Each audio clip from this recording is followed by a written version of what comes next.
为着要加强宣传年底18岁公民权修宪的公道，民间团体甲参选人因做伙设一个修宪的基地。因为经费真有限，所以少年人家己来优产，未来才就要来真做公共讨论的空间。 伫表顶写数字18的一群少年人，伫噗噗的表顶插无同的色，表示因多彩的18岁生活。因为每个人都18岁过嘛，我们都曾经经历18岁。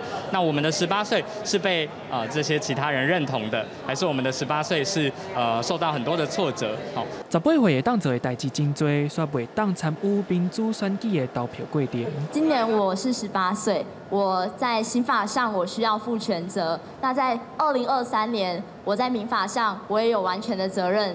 18岁，我可以投公投，但是我却不能决定这些执行公投的候选人。10几个来自各地头的学生，想要让全国人民看到因愿意参与公众事务的决心。我从台中过来，那希望就是说，在有选举权的，大家也可以。 在11月26号的时候踏出家门来去投票支持我们，然后让我们未来可以去实践更多我们的理想，这样。18岁公民权，千万投同意。这个千万唔那是呼吁，嘛表示年底修宪公投若要通过，就要有买1000万的同意票。